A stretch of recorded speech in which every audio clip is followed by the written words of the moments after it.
Welcome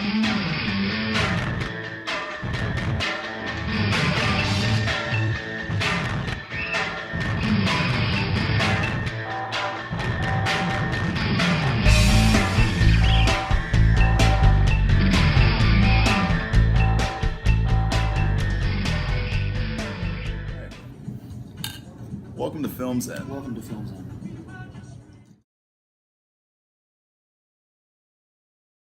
Incredible. Incredible movie. What can I say? Yeah. Sum up The Incredibles too. Yeah. Incredible. And before we start, I just want to say we do not work for Disney. I swear to God, we. Coincidence. Maybe a Coincidence. pattern coming Yeah, up. I know, right? God. Wow.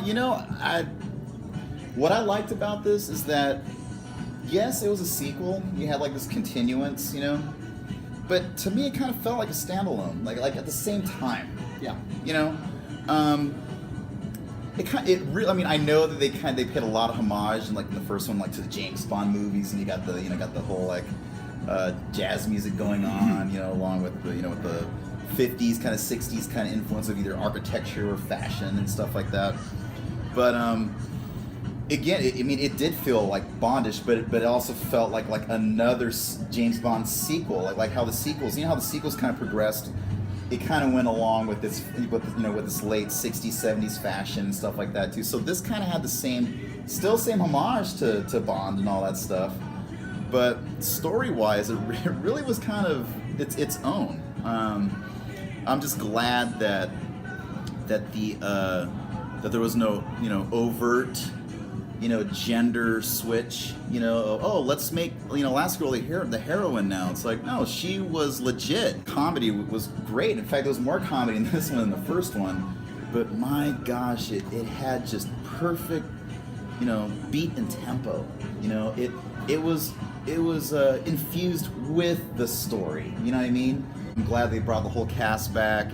The nice thing about voiceover is that no matter how old you get, Right. they can always adjust it, so it just sounds like it was 14 years ago. Right. And I thought the recasting Abe Vigoda's part, you know what? That was good. Yeah. That was very well cast. Absolutely. To replace his character. Mm-hmm. Sometimes you just can't resurrect the dead. No, I know. But another thing that I liked about this movie is its beat, rhythm, and tempo. I mean, you didn't have this, gags, and I mean, even though it is a cartoon, still, I mean, like I told you before, I mean, I have a daughter, and I definitely, have immersed into, animation and all that stuff. And I'm telling you right now that DreamWorks movies, more than half the time, they really annoy me because it seems like their style of comedy is punching somebody in the face and thinking that it's funny, or just being redundant of a joke, of Right. people staring at each other for 5 minutes thinking that it's funny. It's like, no, that's not funny to do this really stare, for 5 minutes. Like, no, it's not funny.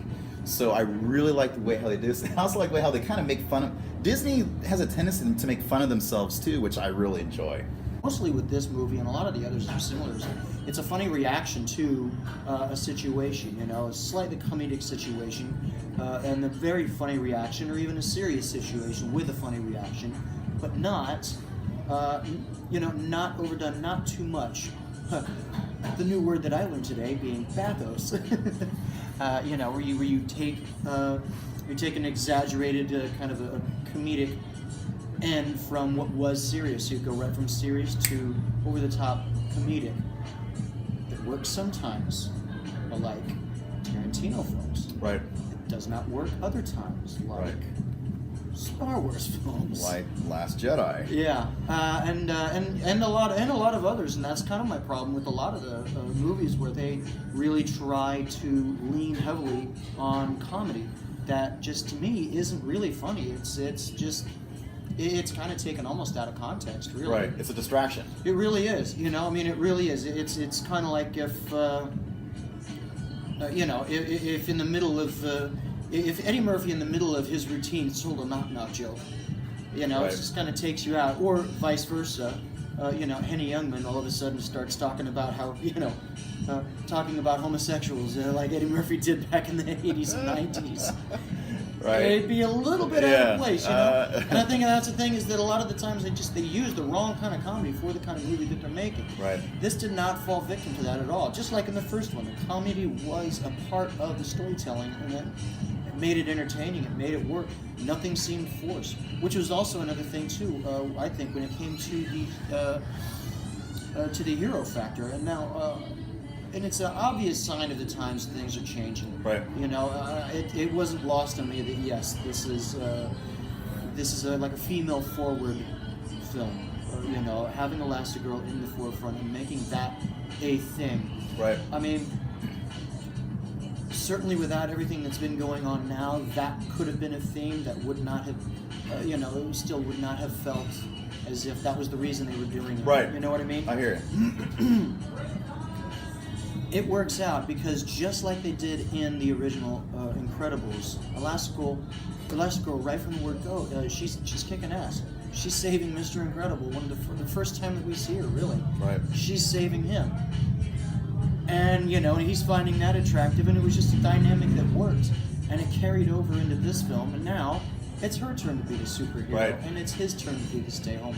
And it didn't feel as though they were pushing any kind of an agenda. Right. Same could be said with when it works, when they make race an issue in a movie. Right. And a lot of the times it works, a lot of the times it doesn't. Right. I think the same thing when it comes to gender issues. I think we're going to be seeing a lot more gender issue types of things. No. And I think in this one it works. Whereas something like the new Ghostbusters, or and I haven't seen it, Ocean's 8. So I mean I really can't say that one for sure, but it doesn't seem as though they are just trying to cram women into every single genre because they have to, because it's popular, because they think that that's what's going to Right. put them ahead of the curve. Right. They made a really good film. Mm-hmm. Mm-hmm. And I didn't feel as though there was any kind of a political agenda behind it at all. Right. Really. And it didn't feel as though it was forced. It was entertaining. It was entertaining because it was funny, it was fast-paced, and there was a lot of fun action. And it's a cartoon. That's the one I want to talk about is action. Brad Bird, the writer-director of this, man, he has an eye for detail when it comes to action. About the action narrative. That if the action has a narrative, you got yourself something special there. I mean, you've got yourself a lot of fun. But not only is it's no longer just eye candy. It's thrilling to your mind of what's going on, And I think that's the one thing that really caught everybody's attention. The first Incredibles, and we see it again. I mean, the action is fantastic. I mean, just little details of just like, when she's on her bike, on the train, you see skid marks on the train. I mean, Yeah. that's paying really close attention to detail. You know what I mean? Yeah. It might sound small, like to others, but to me, it's big. It's like, I am really immersed into this movie. I mean, I am in it. I am in it to win it. And I don't think I've looked at my watch I don't think I've looked at my phone not once in this movie. I mean, it's a cartoon, so I wasn't like edge of my seat, but my God, I was submerged in it and I was entertained. It's a good movie.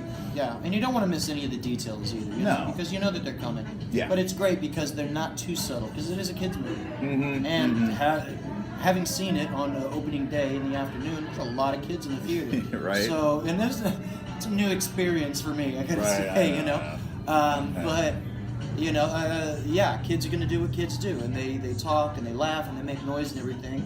So there isn't a whole lot of the subtleties, like you would normally catch in other movies, Right. which I thought was good because you're going to bring your kids. You don't want to miss something that's going to completely, so you don't want to miss the fork in the road because it's so quiet, it's so subtle, Right. so brief, And I think they did a pretty good job in kind of keeping it going at a good pace. Absolutely, without a doubt.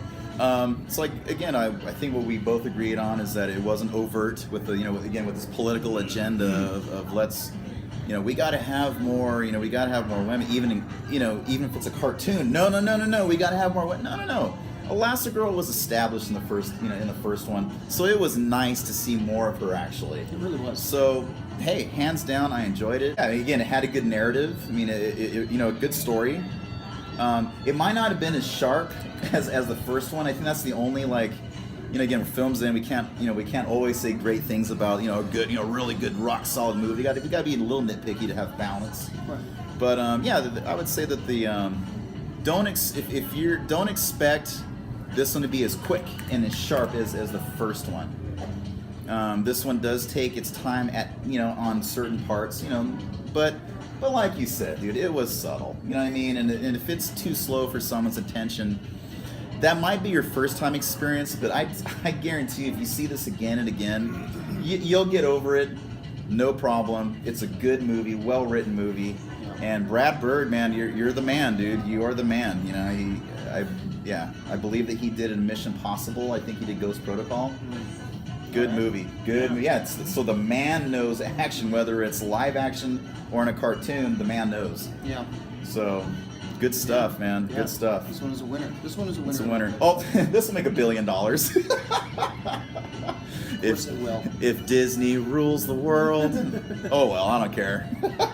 What do I care? As long as they allow for the creative freedom of other people that say, you know what?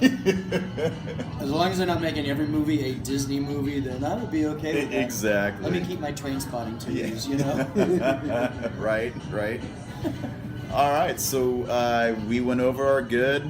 We went over a little bit of a nitpicky bad, which I think, really, this is miles from bad, and there is no ugly. Yeah, I'd say any of the complaints really are so minimal, Right. I mean, there really isn't much about it. Yeah, of course you can nitpick things, you can find things to not like about the movie, but overall, I enjoyed the movie. Nothing really took me away from the experience of having a good time at the movie. Yeah. Not going to say it's groundbreaking. I don't think it's going to win a best picture award or anything. But No. hey, it was a lot better than a lot of the stuff that's out there nowadays. Right. And I I'll had a have to really agree great with time that. watching it. I had a really great time watching it, and I can find fault with it, but I'd have to look. Yeah, exactly. Magnifying glass. Yeah. All right. Speaking All of right. glasses, Razer glasses. All right. Go see it. We'll see you again.